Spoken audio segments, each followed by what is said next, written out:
আজকে যে March for Gaza প্রোগ্রামে এই স্টেজ থেকে যে নির্দেশনা আসবে সুশৃঙ্খলভাবে প্রোগ্রামকে সাকসেসফুল করার জন্য আমরা কি আহ্বানগুলো শুনতে রাজি আছি? আওয়াজ করে বলতে হবে আমরা কি রাজি আছি সবাই?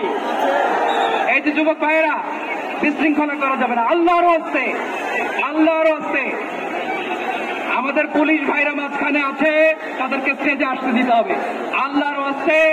এখান থেকে আব্দুল হাই মোহাম্মদ সাইফুল্লাহ ভাই, রাজাউল করিম আবরার ভাই যে ইনস্ট্রাকশন দিবে আমরা সেটা মেনে নিতে বাধ্য থাকবো, ঠিক কিনা বলেন? This is the best scenery of Bangladesh. বাংলাদেশের সবগুলো নক্ষত্র একসাথে, জনাব আহমদুল্লাহ সহ খেলাফত মজলিসের মহাসচিব জনাব অধ্যাপক আহমদ আব্দুল কাদেরকে মঞ্চে আসার জন্য অনুরোধ করছি।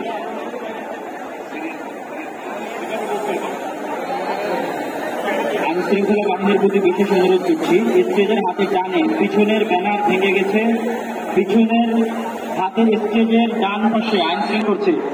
আমাদের ইসলামী আন্দোলনের যুগ্ম মহাসচিব মৌলানা গাজী আতাউর রহমান হাফিজুল্লাহ, আমি মঞ্চে আসার জন্য অনুরোধ করছি।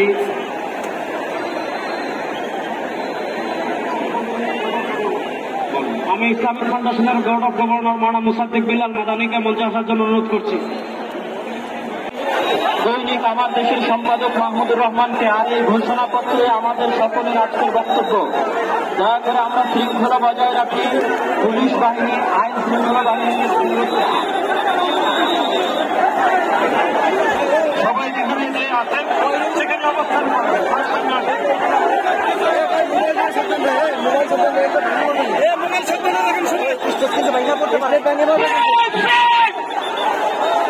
আমি বলবো ফ্রি, আপনারা বলবেন প্যালেস্টাইন।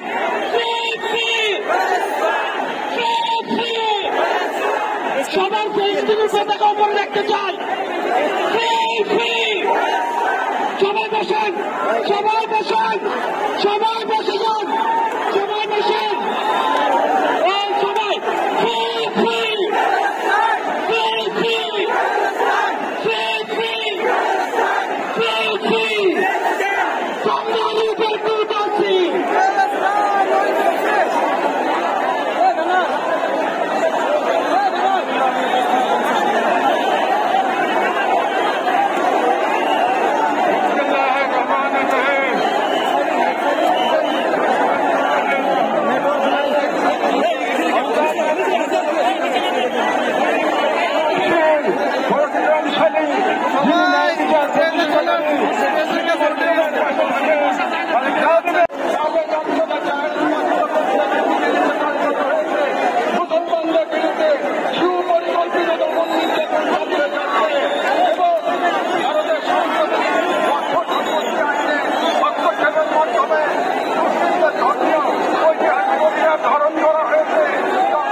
মুসলিম বিশ্বের সরকার ও ওয়াইসির মতো মুসলিম উম্মার প্রতিনিধিত্বকারী সচেতন জীবনদিগণ দৃঢ়ভাবে আহ্বান জানায়, এক, ইসরায়েলের সাথে অর্থনৈতিক, সামরিক ও কূটনৈতিক সকল সম্পর্ক অবিলম্বে ছিন্ন করতে হবে।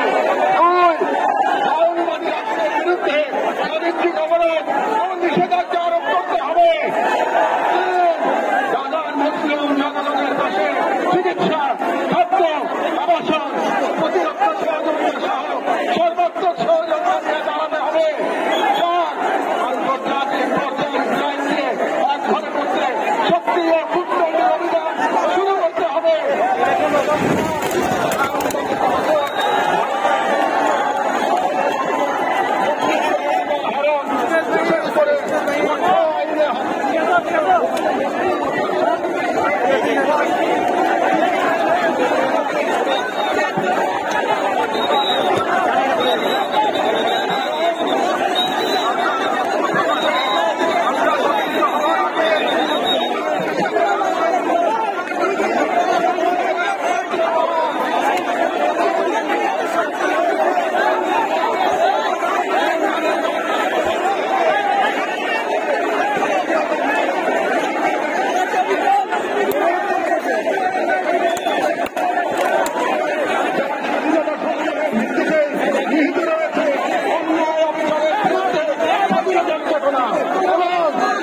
বিশ্বাস করি মুসলিমদের পক্ষে বাংলাদেশ কেবল মুসলমানের নয়, ইসলামের পক্ষে পক্ষে